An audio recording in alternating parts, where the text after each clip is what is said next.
Sa ngayon, ilipat natin ang ating pagtuon sa labas lamang ng isang bahay malapit sa hinalughog na nayon ng lithol. Tila may mga tao sa loob ng bahay dahil may isang kaldero ng nilagang sumisitsit sa apoy. Dalawang lalaki ang nanunuluyan sa liblib na bahay. Ang isa sa kanila ay naghahanda ng hapunan, at ang isa, isang malaking tao na puno ng mga gallows, ay humahasa ng kanyang karit, gamit ang isang batong panghasa. Nabasag ang katahimikan sa loob ng bahay sa sunod-sunod na malalakas na katok sa kahoy na pinto. Gabi na, at nananatiling mapagmatsyag ang lalaking vigilante. Hindi niya alam kung anong klaseng tao ang kakatok sa ganitong oras. Kaya, dahan-dahan niyang binuksan ang pinto, sumilip sa maliit na siwang upang makita kung sino ang nasa pintuan ngayong gabi. Halos mapasigaw ang lalaki sa gulat nang makita ang isang maitim na duwende at manok sa kanyang harapan. Magalang na humingi ng paumanhin si Ran sa pangdidistorbo sa mapayapang gabi ng lalaki. Dahil oras na ng hapunan, ang unang lumabas sa bibig ng lalaki ay ang makagawa siya ng kick-ass roast chicken mula sa hawak ng Dark Elf. Si Lomi, bago pa lang sa pagkatalo niyang labanan laban kay Perry the Owl, ay binigyan lang ng middle feather ang lalaki bilang kapalit. Ang pagkakita sa ugali ng ibon ay sapat na upang makita na ito ay hindi para sa inihaw na manok. Nilinggan niya si Ran at magalang na tinanong kung ano ang meron. Kumatok lang si Ran sa unang bahay na nakita niya para tanungin kung mayroon silang handheld weapons na pwede niyang hiramin. Isang dagger ang tumpak na tinutukoy niya. Kailangan niya ng ilang mga tool dahil ang kanyang kakilala ay dinukot ng isang grupo ng mga wyvern hunting goblins. Kailangan niyang maging kumpleto sa gamit kung gusto niyang kunin ang ghoul mula sa pugad ng mga duwende. Tila tumama sa isipan ng dalawang lalaki ang mga salitang yun. Itinigil pa ng malaking lalaki ang paghasa ng karit. Nawala siya sa pag-iisip matapos marinig ang salitang goblin mula sa bibig ni Ran. Hindi mapakali sa umpisa ang malaking tao, pero mukhang may iba pa dito. Sa isang tingin lang, nabigyang kahulugan ng lalaki ang intensyon ng malaking lalaki na pasukin ang Dark Elf bago pa siya makita ng sinuman sa pintuan. Kaya naman, inimbitahan si Ran sa loob ng kanilang hamak na tahanan. Habang naglalakad siya papasok, ang mga mata ni Ran ay nakasunod sa isang golden Spartan helmet na may mayaman na pulang balahibo sa ibabaw. Hindi niya alam kung sino ang mga taong ito, ngunit maaaring hindi sila ang yung run-of-the-mill na mga taga-nayon. Pagkatapos ng hapunan, nagkwento si Ran hanggang ngayon nang hindi binabanggit ang mga classified na bagay. Itinuro ng lalaki na hindi karaniwan para sa isang duwende at isang orc na maglakbay ng magkasama.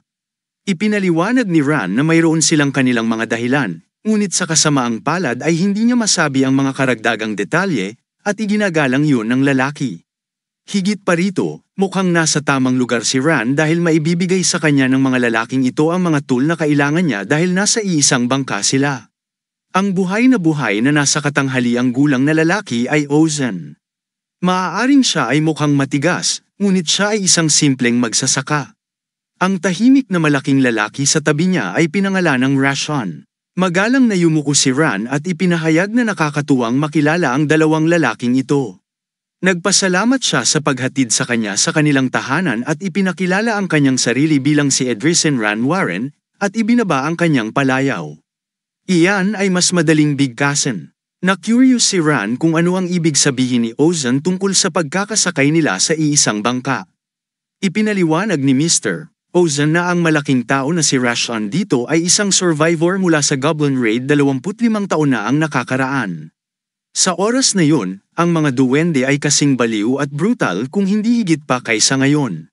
Sa masumpa na araw na yun, pinutol ng Goblin Horde ang kanyang lalamunan at iniwan siyang mamatay habang tumatawa sila na parang mga freak sa kanilang mga ngiti ng ngipin. Sa kabila ng kalupitan na dinanas niya, tumanggi ang malaking kasama sa kamatayan. Ang napakalaking sugat sa kanyang leeg ay ang pinakamasakit na bagay na ginawa sa kanya ng mga duwende. Noong araw na yun ay nawalan siya ng boses at hindi napigil ang tumulo ang kanyang mga luha. Sapagkat ang araw ding yun ay ang araw na kinuha ng mga duwende ang kanyang asawa mula sa kanyang mga bisig. Ito ay isang kakilakilabot at mapangwasak na kwento, ngunit sa lawak ng kaalaman ni Ran, ang mga goblin ay interesado lamang sa mga dalagang tao. Kinumpirma ni Ozen na tama si Ran, at isang alam na katahimikan ang bumalot sa hapagkainan. Matapos makipaglaban sa kamatayan at kumakayod sa pugad ng mga duwende, natagpuan ng malaking lalaking si Rashon ang walang buhay na katawan ng kanyang asawa na itinapon sa labas na parang basura. Maaaring nagkamali ang mga duwende, ngunit pinatay pa rin nila siya. Dinala nito si Rashon sa hindi pa nagagawang antas ng galit. Naramdaman ni Ran ang bigat ng kwentong yun at nagpahayag ng kanyang paghingi ng tawad sa nangyari kay Rashon. Sa ngayon, nais ni Ozan na ibigay sa Dark Elf ang rundown ng kasalukuyang sitwasyon. Kaninang umaga lang, isang kawan ng mga duwende ang sumalakay sa nayon habang wala sila. Nang walang sino mang magpoprotekta sa kakaibang maliit na lugar, hindi mapigilan ang paghahari ng Goblin Battalion ng malaking takot. Malaya nilang kinuha ang bawat dalisay na dalaga sa nayon gamit ang kanilang maruruming maliliit na kamay dahil iyon ang palaging layunin nila. Inisip ni Ran ang lahat ng nangyari kamakailan. Mayroong isang pulutong ng mga duwende na sumalakay sa mga pamayanan ng tao at pagkatapos ay mayroong mga gang ng goblin na nangangaso ng mga wyvern. May isang connecting line na hindi niya pinangarap na isipin dahil nagsasaad ito ng napakalaking sakuna. Kung tama ang kanyang hypothesis, maaaring malapit na ang paggising ng isang bagong hari ng goblin. Iyon mismo ang iniisip ni na Ozan at Rashon at iyon mismo ang dahilan kung bakit sila nasa parehong bangka ni Ran. Isa sa mga dinukot na babae ay ang kaisa-isang mahalagang anak na babae ni Rashon, ang maganda at masiglang Miss Reka na ngayon ay unti-unting nawawalan ng pag-asa sa loob ng isang kulungang bakal. Kaya, ngayong gabi si Ozan at Rashon, kasama ang Dark Elf, papasokan nila kasama si Ran sa pugad ng duwende para iligtas ang anak. Naiulat na ni Ozan ang trahedyang ito sa pinakamalapit na guild bilang isang apurahang misyon. Nagpadala sila ng silver-ranked party kasama ang newbie cross at gold-ranked Nomia. Ngunit natatakot si Ozan na baka hindi makaabot ang mga adventurer sa oras. Gabi na, ngunit aktibo pa rin ang mga ilaw at apoy sa loob ng bahay. Naalala ni Ozan ang nangyari sa nayon kanina at hindi niya maiwasang masaksak ang kanyang mga gulay sa pagkabigo. Kung nakauwi lang sana sila ng mas maaga mula sa kanilang pangangaso, napigilan sana nila ang trahedyang ito na mangyari sa simula pa lang. Ngunit sayang, ang magagawa lang nila ngayon ay palakasin ang kanilang puwersa sa pamamagitan ng pag-imbita sa Dark Elf sa plano. Sa misyong ito, gagawin ng malaking tao na si Rasha ang lahat ng pambubugbog sa kanyang sarili. Iyon ay dahil si Ozan ay hindi man lalaban. Isa lang siyang simpleng magsasaka. Dahil silang tatlo sa hapagkainan na ito ay may parehong layunin, mainam na magsanib puwersa at harapin ang problema bilang isang pangkat. Itinuturing ni Ran na ito ay isang napakagandang pagkakataon at higit na matutuwa siyang tumulong. Pero isang tanong ang nasa isip niya. Naiintindihan niya na si Mr. Ozan ay hindi isang mandirigma, ngunit hindi niya maiisip kung paano nilalayong harapin ng nag-iisang magsasaka at ni Mr. Rashon ang napakaraming mga duwende sa kanilang orihinal na plano na silang dalawa lang.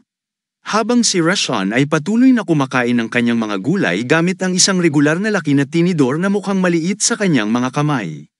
Tiniyak ni Ozan kay Ran na hindi kailangang mag-alala. Kung titingnan mo ang napakalaking katawan ni Rashon at ang kanyang hindi mabilang na mga galaw sa labanan, maaari mong malaman na hindi siya isang ordinaryong tao. Dahil siya ang pumatay sa bagong gising na Goblin King 25 years ago, para ipaghiganti ang ginawa nila sa kanyang asawa. Pinunit niya ang base camp ng duwende habang natatakpan ng mga sugat, dugo, at kakayahan ng walang tigil. Noon, nalampasan na niya ang limitasyon ng tao kahit dumudugo ang lalamunan. Tiyak na tinitingnan niya ang bahagi, ngunit hindi inaasahan ni Ran na si Mr. Rashon ang mythical slayer ng mga duwende. Sa wakas ay natapos na ng malaking tao ang kanyang hapunan at oras na upang matupad ang kanyang titulo. Una, kinuha nila ang kanyang asawa 25 taon na ang nakalilipas. Ngayon, kinuha nila ang kanyang walang magawang anak na babae. Walang pagpipilian ang malaking tao na si Rashon kundi ilabas ang simbolo ng kanyang galit na hindi niya nahawakan sa nakalipas na 2.5 dekada. Suot ang gintong helmet ng Spartan na maaaring manginig sa takot ang mga duwende noong panahong yun. Hinding-hindi na mawawala sa kanya ang isang taong napakahalaga sa kanya. Panahon na para sa mamamatay tao ng mga duwende, ang Diyos ng kamatayan mismo, upang bumalik sa digmaan. Sa kakaibang maliit na bahay na ito sa labas ng Lithel Village, may namumuong malaking bagay. Habang naghihintay ang mga duwende ng Wiresheh sa paggising ng kanilang bagong hari, puspusan na rin ang muling pagkabuhay ng Kingslayer. Ang undercurrent ng digmaan ay nagsisimula ng umabot sa taas nito. Sa oras na ito, giniginaw pa rin si Ghoul matapos ang matinding ritual na pinagdaanan niya at ng kanyang mga kapwa-kandidato. Ang kanyang buhok ay parang buhok ng batayang anyo ni Son Goku. Mukhang siya ang unang nagising. Kumakapit pa rin sa kanyang katawan ang mga piraso ng sunog na wyvern egg at didumihan ang mga kumot ng kama sa espesyal na silid.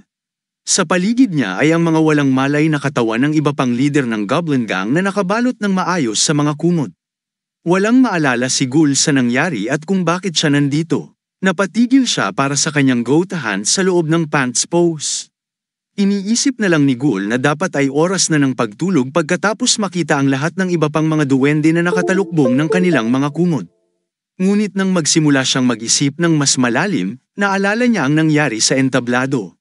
Wala pa rin siyang ideya kung ano ang itatawag sa nangyari sa kanya, ngunit siguradong matindi ang sasabihin nito. Sa ngayon, pakiramdam niya ay gama ng husto ang kanyang katawan. Pakiramdam niya ay kaya niyang sakupin ang lahat ng bundok sa mundo. Pero pagkain muna, gutom na si Ghoul. Naalala na lang niya na wala siyang kinakain buong araw. Hindi siya nagkaroon ng pagkakataon na matikman ang Juicylicious Wyvern Egg na yon.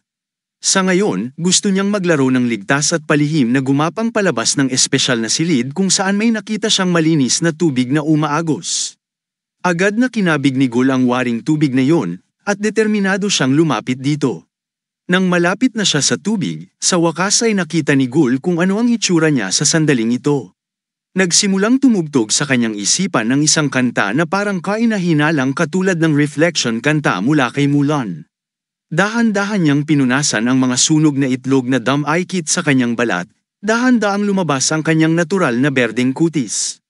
Muling tiningnan ni Ghoul ang refleksyon sa tubig, at halos hindi niya makilala ang sarili sa matinik, sunog na buhok ng bush at ang kanyang itim na wyvern egg coating. Nagpatuloy si Ghoul sa pagpunas ng malagkit sa kanyang balat. Matapos linisin ang kanyang mukha, sumunod ang kanyang buong katawan habang tumalon si Ghoul na parang cannonball mismo sa natural spring. Tapos na ang drama, at oras na para sa pool party. Hindi pinalampas ni Ghoul ang kasiyahan anuman ang mangyari o nasaan man siya. Nang magsimulang matuklap ang dark burned egg matter sa kanyang balat, muling ipinagdiwang ng batang orc ang pagiging berde. Nag-e-enjoy lang si Ghoul nang makarinig siya ng kung anong malakas na kaguluhan na nangyayari sa hindi kalayuan sa kanyang naliligo. Lumapit si Ghoul sa gilid ng bukal upang tingnan kung ano ang nangyayari sa lahat ng ingay. Lumalabas na ang bukal na kanyang nilalanguyan ay itinayo tulad ng isang uri ng natural na infinity pool, na may tinatanaw na tanawin ng mga bagay na nangyayari sa ibaba. At mukhang ongoing pa ang seremonya at pumasok na sa susunod na yugto.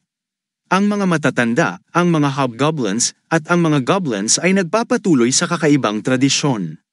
May perpektong upuan si Ghoul para panuorin at pakinggan ang Skivvy Elder Canoe na nag-utos sa isang taong nagngangalang Afghan na ilabas ang mga paninda dahil oras na para maging juice ito. Ang Hobgoblin Afghan ay itinayo tulad ng isang tangke. Pagdating sa matatanda, siya ay tapat at masunurin sa isang pagkakamali. Nagawa na ng lower-ranked goblins ang paghahanda sa purong dalaga. Nakapila na sila at nakatali ang mga kamay nila para kay Afghan. Ang isa sa mga dalagang taga-nayon ay nagsimulang sumigaw at nagsusumamo para sa kanyang buhay. Nanumpa siyang gagawin ng anumang naisin ng mga duwende kung ang ibig sabihin nito ay iligtas sila. Bilang tugon sa kanyang desperadong paghingi ng awa, ang mabigat na kamay ng hobgoblin ay hinampes lang siya sa mukha. Para sa kanya, ang mga kalunos-lunos na tao ay wala sa posisyong magsalita at dapat tumahimik na lang. Ang taga-nayon ay nanginginig sa pantay na bahagi ng sakit at takot. Napilitan siyang tumahimik sa takot na matamaan muli. Marahil sa susunod ay magiging mas masahol pa. May kabuuang 4 na purong dalagang bihag. Lahat sila ay pagdadaanan si Afghan para maging juice, gaya ng sinabi ng matanda, para mapuno ang isang gintong kales. Itinuring ni Afghan na ang babaeng naglakas loob na magsalita mula kanina ay magiging perpektong unang biktima para sa susunod na yugto ng seremonya. Ipinagyayabang ni Hades kay Elderly na siya mismo ang nanguna sa pagsalakay upang matiyak na wala ni isa ang masisira. Ayaw na nilang maulit ang nangyari 25 taon na ang nakalilipas nang dalhin ng isang idiot ang isang babaeng nadumisan. Inulit ni Elder Gons na pagkatapos ng huling bahagi ng seremonya, ang mga duwende ng Wiresha ay sa wakas ay maghihiganti sa mamamatay tao na pumatay sa kanilang dating hari. Inihagis ni Afghan ang dalaga sa literal na chopping block bilang unang isa sa 4 na dalagang isinakripisyo. Nakatali siya at hindi alam kung ano ang nangyayari sa likod niya. Ngunit isang bagay ang sigurado ay hindi ito magiging mabuti. Walang pakialam sa buhay ng babae, ngumiti ang hobgoblin habang nagsusumamo at umiiyak para sa kanyang buhay habang hinahawakan mula sa ugat ng kanyang buhok. Hindi na siya pinabayaan ng hobgoblin na sumigaw ng mas matagal. Inilabas niya ang kanyang gintong kutsilyo at sinimulang ilagay ang matalim na talam sa kanyang leeg. Ito ay kumikinang sa kulay ng dugo habang ang unang sugat ay ginawa ng halos walang puwersa. At sa wakas, nilaslas ni Afghan ang lalamunan ng babae nang walang anumang pahiwatig ng pag-aalinlangan o pakikiramay. Ito ay higit sa brutal at animalistic. Ang sariwang dugo ay tuloy-tuloy na damaloy patungo sa napakasamang gintong kales sa ilalim ng chopping block. Habang ang kales ay pinupuno ng dugo ng tao, ang bawat duwende sa Wiresha ay sabay-sabay na umawit ng kanilang nakakatakot na awit. Nang makita ang kapalaran na kanilang mararanasan, ang iba pang mga dalaga ay nanginginig at napahiyaw sa takot sa mga mangyayari. Si Miss Raika ay mukhang lahat ng pag-asa ay umalis sa kanyang katawan sa puntong ito. Naroon din si Ghoul upang makita ang kasuklam-suklam na gawain ng paghahain ng tao. Ito ang unang pagkakataon na ang batang orc ay nakakita ng kalupitan ng ganitong antas, at ito ay yumanig sa kanyang kaibuturan. Tulad ng mga dalagang malapit ng katayin, si Ghoul ay nanginginig sa takot nang makita ang nakalulungkot na gawain na ginagawa ng mga duwende sa tinatawag niyang anti-humans. Habang siya ay nanginginig sa kanyang bota, isang mapanganib na presensya ang nagawang gumapang sa Ghoul nang hindi napapansin. Narinig niya ang isang mas malalim ngunit pamilyar na boses na nagtatanong, sino ang maliit na orc na sumilip sa sagradong lugar na ito? Hindi naglakas loob na lumingon si Ghoul. Ginawa niya kaagad ang pinakamagaling niya. Ilagay ang kanyang buntot sa pagitan ng kanyang mga binti at aibok ito palabas ng lugar na ito. Sa tunay na takot sa kanyang mga mata, ginamit ni Ghoul ang kanyang palaging maasahang mga binti upang subukang makaalis sa isinumpang lugar na ito. Ngunit ang matayog na pigira ay mas mabilis. Isang malaki at malakas na kamay ang humawak sa kanyang ulo at halos sakop nito ang kanyang buong mukha. Sumailalim si Boss Kai sa isang napakalaking pagbabago, at mukhang nakamit na niya ang kanyang pangarap na paggising pagkatapos ng lahat. Walang puso niyang itinapon ang buong katawan ni Ghoul sa mukha ng bato. Si Ghoul ay nagtamo ng matinding hiwa sa itaas ng kanyang kanang mata matapos ang brutal na pagbangga sa isa sa mga maluwag na bato sa natural na tagsibol. Hindi pa tapos si Boss Kai. Hinawakan niya sa leeg ang batang orc matapos niyang patalbugin ang ulo niya sa bato na parang basketball. Malakas at mahigpit ang pagkakahawak niya, yung tipong hindi matatakasan ni Ghoul kahit gaano pa siya kahirap magpumiglas. Parang hindi kinikilala ni Boss Ki ang Ghoul o Mars.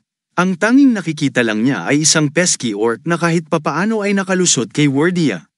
Sa pamamagitan ng mahigpit na pagsakal ng umunlad na duwende, sinubukan ng batang orc na ipaalala kay Boss Kai na siya ay Mars. Ginulo pa niya at binitawan ang tunay niyang pangalan. Nang marinig yun, napatigil ang boss ng ilang segundo. Sa karagdagang inspection, nakita niya ang pamilyar na tattered gloves at arm guard ng kanyang kaibigan. Mayroon ding mga brown na pantalon na iba sa karaniwang itim ng duwende. Ang lahat ay ganap na tumutugma sa maputlang dilaw na maliit na nilalang na kanilang kinuha sa wyvern hunt kanina. Pero ang obvious na kaibahan ay kalbo at berde na siya ngayon. Nagkaroon ng kahulugan. Ang hawak niya ay ang maliit na lalaki na pinagsaluhan nila sa buong paglalakbay pabalik sa Wardia. Sa halip na pakawalan ang kanyang sinakal at pakawalan si Ghoul, mukhang mas lalo pang nagalit si Boss Ki. Ipinagpatuloy niya ang paghihigpit sa pagkakasakal hanggang sa muntik ng maputol ang leeg ng batang orcs. Pakiramdam ni Boss Kai ay pinagtaksilan siya. Ngayong literal na ipinakita ng orc ang kanyang tunay na kulay, tumanggi si Boss Ki na dayain ng higit pa kaysa dati. Ang bagong evolved na duwende ay nagsimulang pagsamahin ang kanyang lakas sa kanyang kanang kamao. Mula sa mahigpit na pagkakasakal, itinapon niya sa ere ang Ghoul na parang isang sako ng wala habang tinutumbok ang kanyang hampas. Ang sumunod na segundo ay napakasakit para sa ghoul. Isang suntok ang pinakawalan ni Boss Kai na halos mapunit sa kanyang sikmura. Ang ghoul ay inilibing sa tubig ng bukal. Bahagya ng nabasag ng tubig na yun ang patuloy na momentum na nagmumula sa suntok ng duwende. Habang nagaganap ang beatdown sa itaas, nagpapatuloy pa rin ang isang sacrilegious sacrificial rite sa ibaba. Ang Afghan the Hobgoblin ay nakapatay na ng 3 sa 4 na sakripisyo sa ngayon. Ang naiwan na lang ay si Miss Reika. Maayos ang takbo ng mga bagay-bagay, ngunit natigil ang lahat sa anumang ginagawa nila nang may sumabog sa bukal, hanggang sa bangin, na lumapag malapit sa seremonyal na yugto. Walang ideya ang karamihan ng mga duwende kung ano ang nangyayari sa bulalakaw na yun na nagmumula sa itaas. Ang ilan sa kanila ay halos magulat sa kamatayan. Inihahanda ng Afghan the Hobgoblin Executioner ang huling dalaga nang mapansin niya na ang kaguluhan ay nagmula sa espesyal na silid ng paggising. Pagkatapos ng unang impact, umalingaw-ngaw ang 4 pang kumag sa buong Wartia. Sa pagkakataong ito, 4 na mas magagandang landing. Unti-unting lumabas mula sa alikabok ang mga silhouette ng 4 na mas matangkad kaysa sa karaniwan na mga goblin figure. Ang nasa harapan ay nagngangalit sa galit dahil sa niloko ng isang maliit na orc. Duguan at binugbog si Ghoul. Gumawa ng malapad na bunganga ng hukay ang kanyang katawan matapos ang walang awang pag-atake ni Boss Kai. Lumalabas na ang masalimuot na korona na natural na nabuo sa ulo ng leader ng gang ng Goblin ay hindi lamang palabas, dahil opisyal na nagising si Boss Kai bilang bagong Goblin King, isa sa mga elder. Gayunpaman, agad na tinutulan ni Elder Lee ang pag-aangkin na ito ng pagiging hari. Nakita ng lahat na ang isa pang kandidato ay nagising sa isang nagniningas na bagyo, ang pinakamalakas na nakita ng sinuman sa kanila. Ikinatwiran lang ni Hades na anomalya lamang yun dahil ang Mars o Ghoul ay isang orc. Mahigpit na sumang-ayon si Gubbet sa shaman. Sa palagay niya ay hindi isa sa kanila si Mars o Ghoul, kaya ang batang orc ay dapat na isang especially iya na dapat patayin sa lahat ng paraan. Itong Goblin Gang leader ay umakyat din para maging Hobgoblin. Maaaring hindi naging Goblin Queen si Aida, ngunit nagbago rin siya bilang isang napakagandang Hobgoblin. Iniisip niya na hindi na kailangang patayin ang batang orc dahil baka mawala lang ito. Siyempre, tumalon din si Nubdek sa susunod na antas upang maging isang Hobgoblin. Ang kanyang pangangatawan ay bumuti ng paunti-unti. Martin siya ay Jack, pero ayaw pa rin niyang magsalita. Nakuha ni Elder Kano ang huling sinabi. He posits na haharapin na lang nila ang walang magawang orc mamaya. Sa ngayon, dapat silang magdiwang. Si Boss Kai ang nabiyayaan ng korona ng Maharlika. Siya ang tiyak na bagong gising na hari ni Wiresha. Ang bawat duwende na nanunood ng seremonya ay nagsimulang sumunod sa mga chants at tagay. Mabuhay ang ating bagong hari, Boss Ki. Sa ngayon ay oras na para magpatuloy sa huling bahagi ng seremonya. Ang pagdyusang ng huling sakripisyo ay dapat magsimula. Ilang saglit na lang, isang Goblin Revolution na ang mangyayari sa wakas. Ngunit sa ngayon, kailangan ng bagong hari ang dugo para makumpleto ang kanyang pagbabago. Narinig ng Verdugo na si Hobgoblin ang mga utos mula sa matanda, malakas at malinaw. Isang huling lalamunan na lang ang lalaslasin at matatapos na ito. Pilit na napayuko si Miss Rika sa chopping block habang hawak siya ng malalaking kamay ng isang Hobgoblin para kunin ang dugo ng kanyang dalaga. Ang ginintoang ceremonial blade ay napakatalis na naputol na ang kanyang leeg sa kaunting pagkakadikit. Isang patak ng kanyang dugo ang tumulo at nahalo sa iba pang walang buhay na dugo ng dalaga. Ang Afghan na Verdugo ay ginagawa itong huling tama pati na rin ang naunang 3 na may malawak at may sakit na ngiti sa kanyang pangit na mukha ng Hobgoblin. Ngunit mukhang kailangang aipos ang seremonya, lalo na ngayong misteryosong nahiwalay sa katawan ang ulo ng Verdugo. Imbes na kay Miss Rika, parang dugo ng Afghan ang tatatak ngayong gabi. Ang kanyang ulo ay lumipad hanggang sa harap ng chopping block na tumama sa gintong kalis dahilan upang ito ay mawalan ng balanse. Dahil dito, damanak ang dugong kinuha sa mga babaeng nagbuwis ng kanilang buhay. At tumapon ito sa walang iba kundi ang walang malay at nasugatan na ghoul. Kaunting dugo lamang yun, ngunit tumulo ito sa nakabukang bibig ng batang orc. At bago mo alam, isang pulang-pula na kulay ang nagsimulang kumalat sa buong katawan niya na kahalintulad ng kulay mismo ng dugong natapon. Inabot ng 1 segundo ang mga nakapaligid na goblins upang magkaroon ng kahulugan sa nangyayari.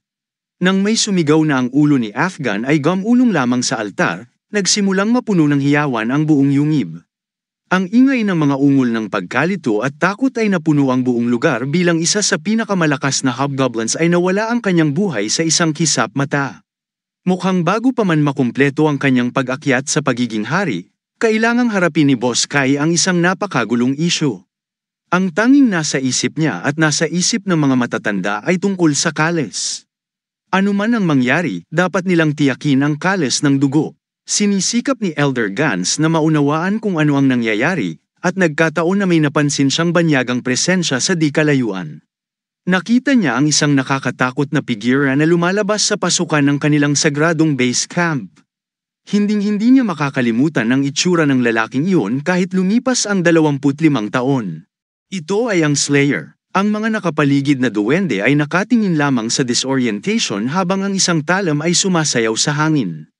Paimpal itong lumipad sa ibabaw ng kanilang mga ulo. Isang kamay na mukhang magaspang ang tuluyang nakahawak sa talam. Iyon ang karit na nakita naming humahasa kanina. Ang isang kasangkapan na dapat ay gagamitin sa mga bukirin ay umangkin na ngayon sa pinuno ng isang kilalang hobgoblin. Sa wakas ay naisuot na muli ni Bigman Rashon ang kanyang golden Spartan helmet. Huminga siya ng malalim bago tuluyang kumawala ang lahat. Isang dagandong na hindi man lang nakatunog na tao ang lumabas mula sa kanyang pinutol na voice box. Inalis ng mga duwende ang kanyang boses sa nakalipas na mga taon, ngunit nakagawa lang sila ng halimaw na mukhang mas nakakatakot. Ang dagandong ay napakalakas at napakatindi kung kaya't dumaan ito sa buong lugar, na nagpatambas sa mga kalapit na duwende sa kanilang mga asno. Ito ang laman ng mga bangungot para sa karamihan sa kanila. Nasa likod nila ang Goblin Slayer mula sa mga kwento. May mga nakalagay na gwardya sa entrance, pero parang hindi na. Walang ibang mahalaga. Karamihan sa kanila ay nag-iisip na sila ay tiyak na mapapahamak, dahil ang Slayer ay narito. Ngunit balak ni King Boss Kai na manindigan. Bilang bagong hindi opisyal na monarko, sumigaw siya sa kanyang mga tao na huwag mawalan ng pag-asa. Habang nagsimulang lumabas sa kanyang katawan ang isang misteryoso, nakakakuryenteng aura, ipinahayag niya na walang goblin ang mahina sa kanyang harapan. Lahat ng kanyang nasasakupan ay dapat mag-alab sa kanilang mga damdamin at mag-alab sa galit. Pinataas ni King Boss Kai ang kanyang aura. Hindi na niya hahayaang muling tumuntong sa kanilang sagradong lupa ang moral na ito, ang Slayer ng naunang hari. Ngayon na ang panahon para maghiganti. Ang lakas ng king na nagpapakuryente ay lumaki hanggang sa sumasakop sa kabuuan ng Vorsha, na naantig sa lahat ng mga mamamayan nito. Sa sandaling yun, ang takot na nararamdaman ng mga duwende ay nauwi sa iba. Isang bagay na mas malas at matindi. Ilang segundo lang ang nakalipas, sila ay nakasimangot sa harapan ng manananggal ng duwende, ngunit sa ngayon lahat sila ay nasa ilalim ng parehong pag-iisip na sila ay malakas sa kanilang hari. Sila ay sapat na malakas upang patayin ang Slayer ng kanilang uri. Ang paghihiganti para sa nakaraang hari ay dapat ibigay. Naramdaman din ni Hades ang mga epekto ng pananalita at aura ng imperial ng bagong hari. Nagdulot ito ng higit na kinakailangang moral boost para sa lahat. Kahit na ang shaman ay naramdaman ang mga epekto ng dominanteng presensya ng hari. Nagsisimula na siyang maramdaman ang lakas na lumalago sa loob. Isang duwende ang may pag-iisip para i-secure ang nabagsak na Kales at ang mga laman nito para iharap kay King Boss Kai. Habang hawak niya ang gintong sisidlan na magpapagaling sa kanya, tinawag ni Haring Boss Kai si Ayothay, Nubdek, at Gubat. Oras na para ipakita sa kanilang hari ang lakas ng isang bagong gising na hobgoblin. Sila ay mga katunggali noon, ngunit sila ay naglilingkod na sa ilalim ng parehong korona ngayon. Samantala, ang mga ordinaryong duwende sa likuran ng karamihang pinakamalapit kay Rashon the Slayer ay naging isang mamamatay tao na grupo. Sa aura ng hari o wala, hindi na aatras ngayon ang Goblin Slayer. Itinugma niya ang walang ingat na singil ng kalaban sa kanyang sarili habang may hawak na karit sa isang kamay at piku sa isa pa. Si Mr. Osen ay nananatili sa labas malapit sa pasukan. Gaya nga ng sinabi niya, hindi siya manlalaban. Ang Bigman Racehan ay itinayo ng iba, bagaman. Masaya siyang tatalon sa pool ng mga uhaw sa dugo ng mga duwende nang walang takot. Mahigpit na sinusubaybayan ni Osen ang sitwasyon, at tila natupad na ang tungkulin ni Racehan. Ang kanyang presensya ay sapat na upang makuha ang atensyon ng horde. Magagawa na ng Dark Elf ang kanyang tungkulin. Inactivate ni Ran ang kanyang invisibility cloak upang maiwasan ang anumang hindi kinakailangang atensyon, habang siya ay sumisid ng malalim sa teritoryo ng kaaway kasama si Lomi the Chicken.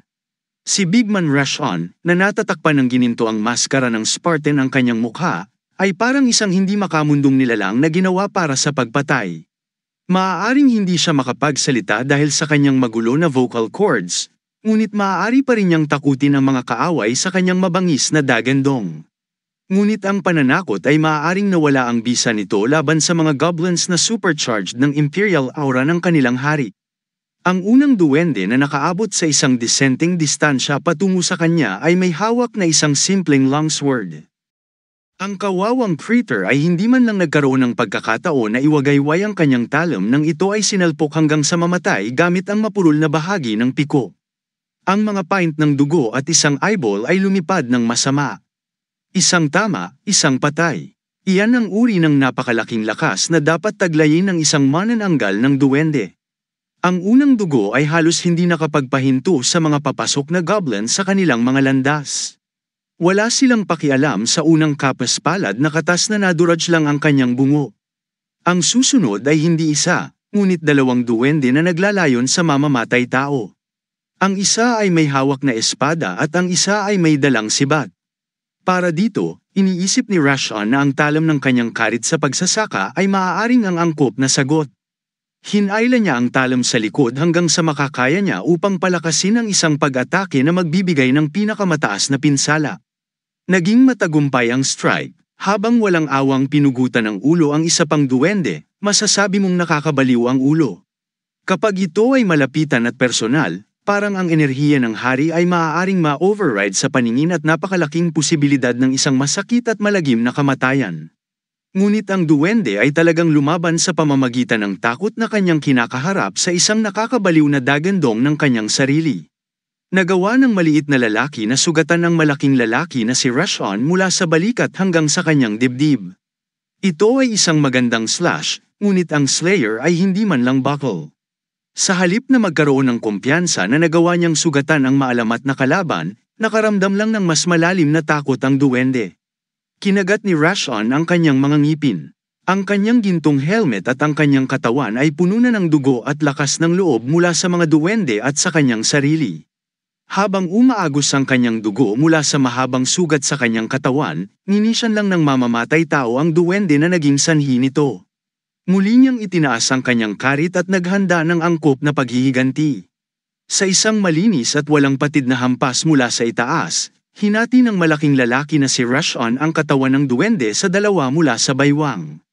Madali niyang hiniwa ang katawan ng halimaw na parang nag-aani ng butil. Ito ay isang napakadugo at madugong butil.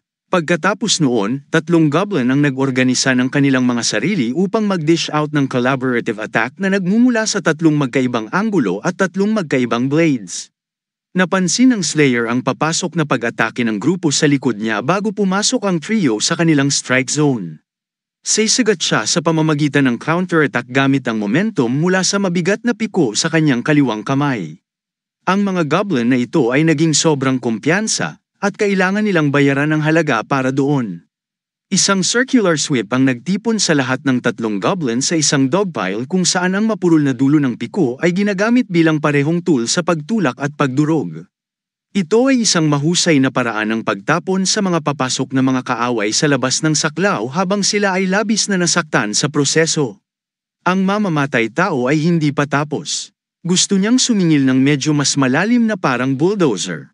Ang mga duwende na nataman ng mapurol na dulo ng piko ay nanginginig pa rin sa sakit na may marka ng pag-atake na makikita sa kanilang mga katawan.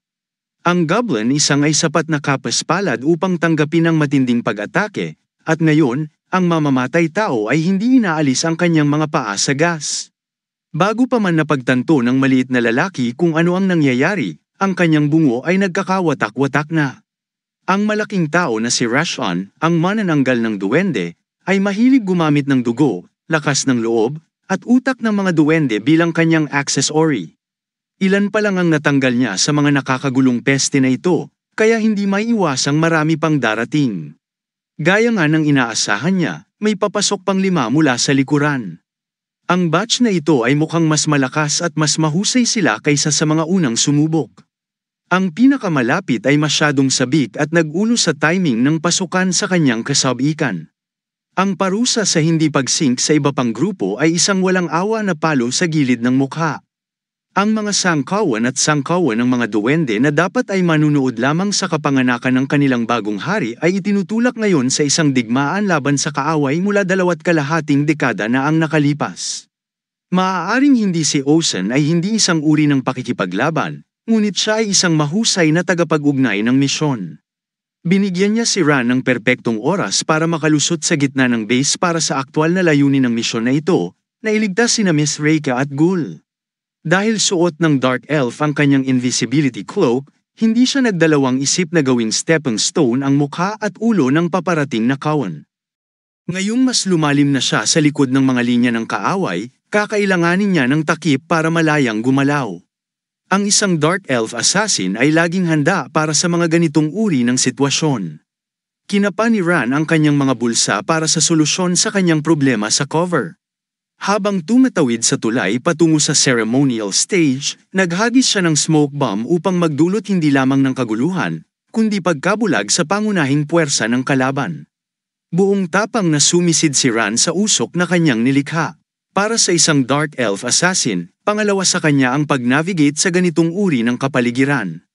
Sa tulong ng kanyang salaming decolor, si Ran ay ang tanging nasa malapit na lugar na maaaring gumalaw ng walang harang sa mababang visibility. Ang unang nakita niya sa gitna ng lahat ng kaguluhan sa entablado ng pagsasakripisyo ay ikinagulat ng maitim na duwende. Ito ay si Ghoul, nakahiga sa isang bunganga at ang kanyang katawan ay nagiging pula mula sa loob palabas. Dahil kamukha talaga nito, inakala ni Ran na nababalot lang ng dugo ang batang orc. Sa pagsuri sa palso ni Ghoul, gamaan ang loob ni Ran nang malaman niyang tiyak na walang malay ang bata sa ngayon. Inatasan niya si Lomi ng manok na subukang gisingin si Ghoul, habang si Ran ay lumalim sa usok para hanapin si Miss Reika.